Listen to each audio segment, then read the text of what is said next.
नांदेड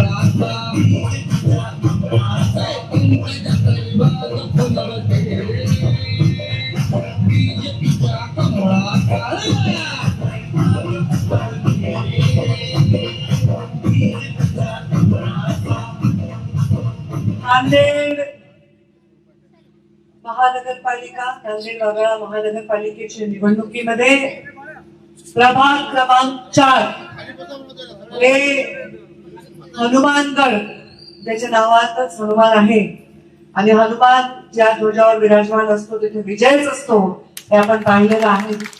तर हनुमानगड येथील आमच्या भारतीय जनता पार्टीचे अधिकृत उमेदवार दयानंदजी वाघमारे, सरिता बिरकले, शैलजा स्वामी आणि प्रशांत तिरके पाटील या चौघांनाही आपण सर्वांनी कमळाच्या फुलासमोरचं बटन दाबून प्रचंड मताने विजय करा अशी विनंती करण्यासाठी मी आपल्या समोर उपस्थित आहे.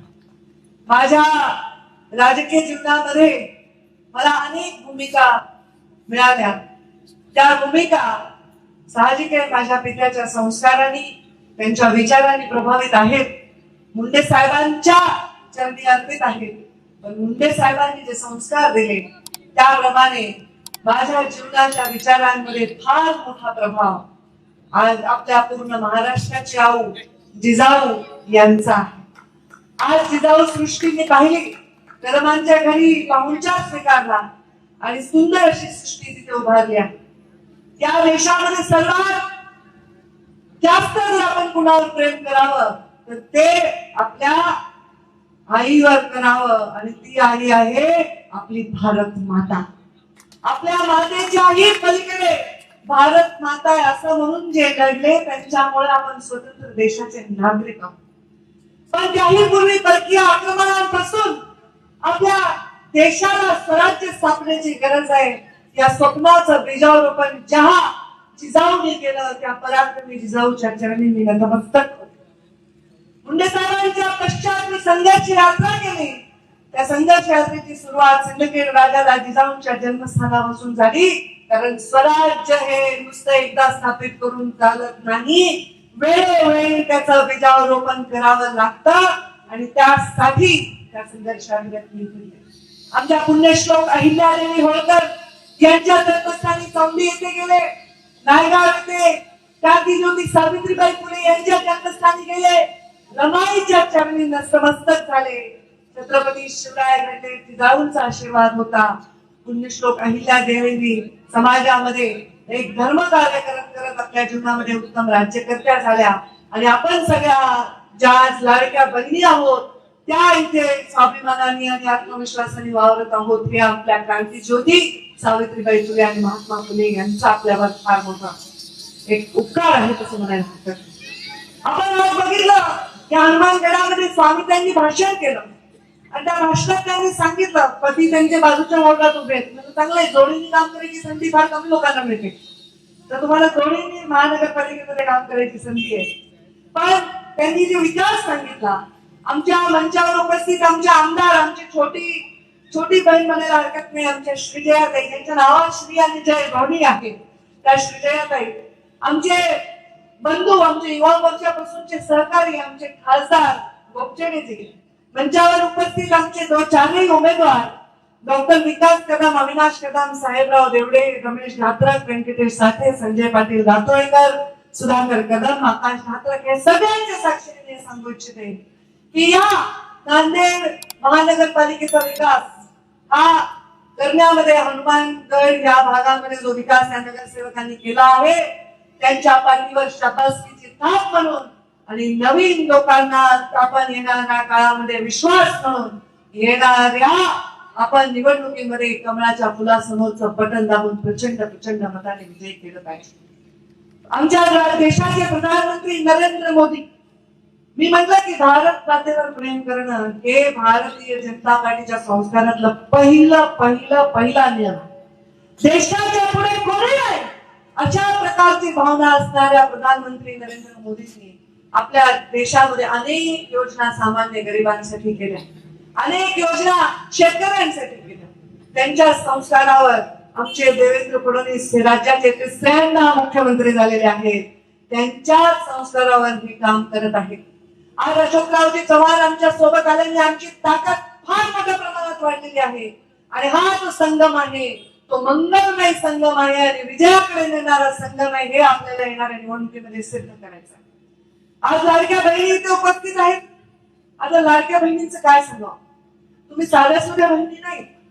एखाद्या बहिणीला सांगितलं नवऱ्याला किंवा सासरच्यांना की माझ्या भावाला सांगेन ते म्हणजे तुझ्या भावाला कोण घाबरायलंय. पण आता असं नाही, माझा भाऊ काही साधा सुद्धा नाही, मुख्यमंत्री आहे असं धनकानी बहीण सांगू शकते. आणि या बहिणीत भेद नाहीये, या बहिणीमध्ये कुठलाही जाती धर्माचा भेद नाही. माझ्या मुस्लिम बहिणी सुद्धा तेवढ्याच ठणकावून सांगू शकतात की मी देवेंद्र फडणवीसांची लाडकी बहीण. माझ्या हिंदू बहिणी सुद्धा तेवढ्याच ठणकावून सांगू शकतात की मी देवेंद्र फडणवीसांची लाडकी बहीण. ह्याच्यामध्ये कुठल्या रंगाचा भेद नाहीये, ना पांढरा आहे, ना पिवळा आहे, ना निळा आहे, ना हिरवा आहे, ना भगवा आहे. हे सगळे रंग फक्त माणुसकीचे रंग आहेत. आणि माता भगिनींच्या पाठीमागे आपली शक्ती उभं करणार आहे आमचं सरकार. आता देशाचं आमचं सरकार, राज्यात आमचं सरकार, या राज्याच्या प्रत्येक देशाच्या कानाकोपऱ्यातले मुख्य सगळे राज्य बघा. तुम्ही हरियाणा बघा, तुम्ही दिल्ली बघा, तुम्ही पण मध्य प्रदेश बघा, तुम्ही राजस्थान बघा, या सगळ्या राज्यांमध्ये तुम्ही बघा, गुजरात बघा, भारतीय जनता पार्टीचं सरकार आहे. आताच बिहारची निवडणूक पूर्ण गाजली, तिथे सुद्धा फार मोठ्या बहुमताने भारतीय जनता पार्टीचं सरकार आलं. नुकत्याच स्थानिक स्वराज्य संस्थेच्या निवडणुका झाल्या, त्याच्यामध्ये ते राज्यामध्ये अव्वल पक्ष कोणता असला तर भारतीय जनता पार्टी आहे. जर दिल्ली पासून गल्लीपर्यंत सगळीकडे जर भारतीय जनता पार्टीचा बोलबाला आहे, तर प्रभू श्रीरामाचं नाव घेतल्याबरोबर हजर होणाऱ्या हनुमानगडामध्ये भाजपाचं सरकार का नाही. विश्वास आहे मला की या सगळ्या टीम, आमचे गोपचेजी आहेत, आमचे पूर्ण भाजपची टीम आहे, अशोकरावजी चव्हाण यांचा दीर्घ अनुभव आहे, त्या टीमने विजय मिळवणारच आहे. पण विजय नुसता विजय मिळवून आतापर्यंत खूप विजय मिळवले. लोकांनी या देशामध्ये अनेक सरकार पाहिली, या देशामध्ये या राज्यामध्ये अनेक नेत्यांनी प्रमुख पद भूषवली. पण विकासाला केंद्रबिंदू मानून गरिबांचं कल्याण करणाऱ्या आमच्या नेत्याच्या नेतृत्वाखाली आम्ही जेव्हा इथे काम करतो तेव्हा गरिबाच्या कडे आमचा केंद्रबिंदू असतो, विकास हा आमचा केंद्रबिंदू असतो. आणि आता लोक कोणत्याही भूलथापांना बळी पडणार नाही, कुठल्याही भेदभावाला बळी पडणार नाही. लोक फक्त आणि फक्त विकासाकडे बघणार आहे. तुमच्या घरात पाणी कोणी दिलं, तुमच्या दारात रस्ता कोणी दिला, तुमच्या दारातली नाली कोणी साफ केली, लाडकी बहिणीचा तुमच्यापर्यंत रेग्युलर पैसा पुरवणार सरकार कोणी, हे डोक्यात आलं नाही इतक्या वर्षात कोणाच्या. त्या लाडक्या बहिणींना शक्ती दिली पाहिजे, हे ज्यांच्या मनातून उद्भवलेलं आहे त्यांच्या पाठीमागे जनता. आणि बघा, तुम्ही कोणत्याही भूलथापांना बळी पडू नका.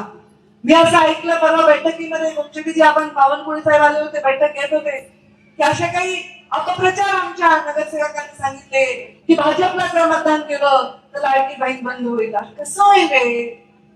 कोणाचं सरकार राज्यात? माहितीच आहे, मान्य. पण मुख्यमंत्री कोण आहे? फडणवीस साहेब आहेत. जर ते कोण आहेत? ते भारतीय जनता पार्टीचे कार्यकर्ता, ते नेता, हा त्यांचा प्रवास आहे. मग जर मुख्यमंत्री जर स्वतः फडणवीस आहेत तर ही योजना बंद होऊच शकत नाही. त्यामुळे कोणीही या भूलथापांना बळी पडू नये. मी पर्यावरण मंत्री आहे, मी पशुसंवर्धन मंत्री आहे. मी आधी माझा परिचय ज्यांना नसेल त्यांना सांगेन, मी ग्रामीण विकास मंत्री राहिले, महिला बाल विकास मंत्री राहिले, रोजगार हमीची मंत्री राहिले आणि जलसंधारण मंत्री राहिले. या राज्यामधल्या ज्या योजना पूर्ण दुसऱ्या राज्यांनी ज्यांचं अनुकरण केलं, त्या योजना डिझाईन करण्याचं भाग्य मला लाभलं. जलयुक्त शिवासारखी योजना केली, टँकर मुक्त जिल्हे केले, मुख्यमंत्री ग्राम सडक योजना केली, टीचरच्या ज्या ऑनलाईन ट्रान्सफर केल्या, भ्रष्टाचार मुक्त असं व्यवस्था केली. आता हे मला काम दिलेला म्हणजे लोकांची सेवा करायची सोडून आता निसर्गाची सेवा करायची. कारण निसर्ग वाचला तर लोक वाचतील. त्यात तुमच्याकडे करोडो रुपये असले आणि हवेत ऑक्सिजन नसला तर तुम्हाला जगता येणार नाही. झोपडीतला माणूसही तडफडून मरेल आणि श्रीमंत भारतला माणूसही तडफडून. त्यामुळे त्या प्रदूषण मुक्त करायचं, नद्यांना, हवेला, आपल्या सगळ्या नदी नाल्यांना प्रदूषण मुक्त करायचं. मी तुम्हाला शब्द देते, मुख्यमंत्री महोदय यांच्या नेतृत्वाखाली या नांदेडमध्ये आपण कचऱ्याच्या व्यवस्थापनावर खूप सुंदर प्रकल्प आपण सर्वजण खासदार आमदारांनी पुढाकार घ्या. कचऱ्याचं व्यवस्थापन करून कचऱ्यापासून आपण ऊर्जा निर्माण करू शकतो. या नांदेड मधल्या कुठल्याही लाईट स्ट्रीट लाईटचं बिल येणार नाही अशा प्रकारचा प्लॅन करू शकतो. 40% नांदेड हे पूर्ण कचऱ्यापासून जी ऊर्जा निर्मिती होईल त्या ऊर्जा निर्मितीवर चालू शकतं. हे आपल्याला करता येऊ शकतं. म्हणजे तुम्हाला लाडक्या बहिणीला लाईट बिलचा सुद्धा प्रॉब्लेम येणाऱ्या दशकभरामध्ये पूर्ण आपण संपूर्ण मिटवू शकतो. हे सगळे प्रश्न सोडवण्याची आमच्यामध्ये इच्छा शक्ती लागते. नुसतं घरात बसून आपण एखाद्या ग्लासाकडे पाहिलं, हे बाबा माझ्याकडे दुधाचा ग्लास येत नाही, तो उचलून आपल्याला हातात आणावा. घोड्याला पाण्यापाशी नेता येतं, पाणी पाजवता येत नाही. तर मनामध्ये जर नेत्यांची इच्छा असेल तर हा देश सुजलाम सुफलाम, हे राज्य सुजलाम सुफलाम, हे नांदेड अत्यंत विकसित असं शहर होऊ शकतं. नांदेड एअरपोर्ट आहे, रेल्वेचं कनेक्शन आहे, उद्योग इकडे येऊ शकतात. मी सांगितलं पहिला उद्योग तर मीच तुम्हाला प्रॉमिस करते की कचऱ्यापासून ऊर्जा बनवणं हे फार मोठं काम भविष्य आहे. तुम्ही हायड्रो पॉवर म्हणजे पाण्यापासून ऊर्जा, किती पाणी वापरणार आहे तुम्ही? लोकांना पहिला पाणी तर पाहिजे. तुम्ही वेगवेगळ्या अणुऊर्जा बनवता, तुम्ही थर्मल पॉवर स्टेशन, हे कोळशापासून जमिनीच्या गर्भातून किती कोळसा काढणार आहेत आपण? कोळशापासून उद्योग किती बनवणार आहेत? त्याच्यामुळे होणारे प्रदूषण किती मोठे आहे. ह्या सूर्यापासून ज्याला काही टॅक्स लागत नाही, काही पैसा लागत नाही, फुकट बिचारे वेळेवर उगवतो, वेळेवर मावळतो, त्यांच्या ऊर्जेतून आपल्याला ऊर्जा बनवता येईल. जे तुम्ही आपण कचरा करतो, तो कचरा आपण एका डम्पिंग यार्ड मध्ये ठेवतो, एवढा मोठा डोंगर तयार होतो, त्याचा दुर्गंधी येते, रोगराई पसरते. त्याच्यावर आता तंत्रज्ञान आले, मोठ्या देशातील तंत्रज्ञानाबरोबर टायप करतोय. आता देवेंद्र फडणवीस सुद्धा डावोसला जात आहेत, मोठी इन्व्हेस्टमेंट आणतायत, आणि हे सगळं होतं की माझ्या नांदेडमध्ये होईल. जे मोठ्या महानगरात होईल ते माझ्या नांदेडमध्ये होईल. माझं नांदेड म्हणतीये, याचाच अर्थ नांदेडच्या विकासाकडे प्रेमाने लक्ष द्यायचा माझा संकल्प. मी नुसती प्रभारी झाले आणि तुमची निवडणूक झाली नांदेड झटकून जाईल असं नाही. तर तुमच्या विकासासाठी इथे आजूबाजूच्या पंचक्रोशीतल्या शेतकऱ्यांचे आपण मोठ्या प्रमाणात उद्योग उभा राहू शकतो, त्यांना स्वयं पूर्ण करू शकतो. खूप छान काम केलं. मगाशी स्वामींनी भाषणात सांगितलं, तुम्ही ते अभ्यास का उभा केलाय, कॉम्पिटेटिव्ह एक्झाम साठी मुलांना तयार करण्याचा निर्णय घेतलेला, तुम्ही सगळे स्ट्रीट लाईट्स केलेले आहेत. एखादा रस्ता तुमचा जर पाहिला तर असं वाटतं की आपण कुठेतरी मोठ्या शहरामध्ये आलोय. हे चित्र अजून चांगलं करू, पूर्ण नांदेड हे अत्यंत विकसित शहर करू, अत्यंत उज्ज्वल शहर करू, अशा प्रकारचा संकल्प आमचा सगळ्यांचा आहे. आज मुख्यमंत्र्यांची सभा आहे, आपण त्या सभेला सुद्धा सगळेजण निश्चित द्या आणि आपल्या शब्द सन्माननीय मुख्यमंत्री महोदय यांच्या नेतृत्वाखाली आमचा घ्या. या नांदेडच्या विकासाची जबाबदारी ही आमच्या खांद्यावर घेऊ. येऊ का नाही? फेकाफेकी करताय असं वाटतंय का तुम्हाला? शब्द पूर्ण करणार हे गोपीनाथ मुंडेची लेख आहे. आपला शब्द कधीच सोडणार. आमचं जीवन हे संकल्प आहे, हे सेवेचा यज्ञ आहे. मुंडे साहेबांनी दिलेलं व्रत आहे. मुंडे साहेब यांचं व्रत जगणं याच्यापेक्षा मोठा कुठलाही गोष्ट नाही. आपण आता मुंडे साहेबांच्या इथे मला वाटतं चौक तयार केलाय, त्याचं आपण पूजन केलं. असे गावागावामध्ये प्रत्येक शहरामध्ये चौक आहे, मोठ्या महापुरुषांचे चौक आहेत. मला अभिमान वाटतो. तिथे एक छोटासा चौक माझ्या बाबांचा आहे. त्यांनी एवढं काम केलेलं आहे. मृत्यूला कौटाळलं त्यांनी, तरी 12 वर्ष झाली. कोणत्याही माणसाच्या मनात असं नाही वाटत की अरे मुंडे साहेबांमध्ये हे प्रॉब्लेम. मुंडे साहेब चांगला माणूस, कोणत्याही जाती धर्माचा माणूस होतो, मुंडे साहेब चांगला माणूस. आता मला आठवतं मुंडे साहेबांच्या मृत्यूची जेव्हा बातमी टीव्हीवर आली, पहिला हार्ट अटॅक एका मुलाला आला, तो मुसलमान. एवढं प्रेम मुंडे साहेबांवर सर्व धर्माच्या लोकांनी. मुंडे साहेब गेले हे सहन न झाल्याने आणि नदीमध्ये लोक उडी मारत होते, जीव त्यांचा प्रयत्न करत होते. तुम्ही विचार करा, एवढ्याशा खांद्यावर या सगळ्या लोकांच्या भावनेचं ओझं घेणं हे स्वार्थ असू शकतो का? आज मी रात्री 3 वाजता आले, परवा काल रात्री 2:30 वाजता आले. सकाळी उठून मी तयार आहे, घशामध्ये त्रास होतोय, डोळ्यामध्ये फटाका गेला. ह्या कार्यकर्त्यांचं प्रेम मला काल डोळ्यात गरम फटाका, आज डोळा एवढा सुचला होता रात्री. सारखं कष्ट लोकांना लागून वाटतं राजकारण सोपं आहे, पुढच्या पिढीला तर सहज मिळतं. नाही, आमची तुलना सतत आमच्या मोठ्या पिढीशी होत असते. हे सोपं नाही. आणि जेव्हा एखाद्या मला सांगा जिजाऊनी आपल्या कोवळ्या लेकराला तलवार दिली आणि सांगितलं जा स्वराज्य स्थापन कर, काही होऊ शकत होतं, तलवार त्यांच्या छातीत येऊ शकत होती, पण तिची परवा त्यांनी केली नाही. जेव्हा माणूस एका व्रत धारण करतो तेव्हा त्याला कुठल्याही स्वार्थाची पर्वा होत नाही. आणि हे व्रत धारण करून आम्ही काम करत आहोत. स्वतःचा स्वार्थ म्हणून काही नाही. साहजिक आहे, परिवार आहे, परिवाराला आपल्याला चांगलं जीवन द्यायचं हे कर्तव्य आहे आपलं. पण हा परिवार फक्त आपलं लेकरू, आपला भाई भावंड हे नाही हो. तुम्ही सगळे आमचा परिवार. ज्या दिवशी वंचित माणूस सुखी होईल, त्याचे लेकरं शिकतील, त्याचे लेकरं मोठे होतील, ते स्वतः त्यांना रोजगार मिळेल, महिला आमच्या सक्षम होतील. बचत गटाची चळवळ, मी महिला मंत्री होते ग्रामीण विकास. बचत गट जेव्हा मी आले फक्त 46,000 बचत गट होते. 4.5 लाख बचत गट तयार केले आणि संभाजीनगरला स्वतः प्रधानमंत्री नरेंद्र मोदी यांच्या हस्ते बचत गटांचा कार्यक्रम घेतला. बचत गटाची चळवळ मोठी केली. 0% व्याजदराने बचत गटांना कर्ज तयार केले. श्रीयाजी तुम्ही पुढाकार घ्या. या नांदेडमध्ये सुद्धा बचत गटाची मोठी चळवळ आपण निर्माण करून या महिलांना नुसतं लाडकी बहीण नाही तर स्वतःच्या पायावर स्वयंरोजगार तयार करून त्यांना स्वतःच्या पायावर उभं राहणं. महिलांना स्वतःच्या पायावर उभं राहणं म्हणजे कुटुंब पूर्ण मोठं होणं असतं. एक स्त्री शिकली तर पूर्ण समाज शिकत असतो, सुशिक्षित होत असतो. कारण ती स्वतःसाठी खर्च करत नाही.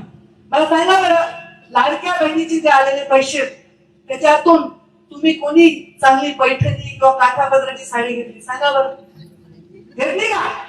सांगा बरं एखादी अशी बहादर महिला आहे जिने मला पैसे मिळाले, 4-5 महिन्याचे पैसे मी जमा केले आणि सोन्याची नथ घेतली किंवा स्वतःचं गंठण जर जास्त सोनं टाकलं. आता मी म्हणणार नाही सोन्याचं गंठण घेतलं, भाव बापरी कठीण आहे.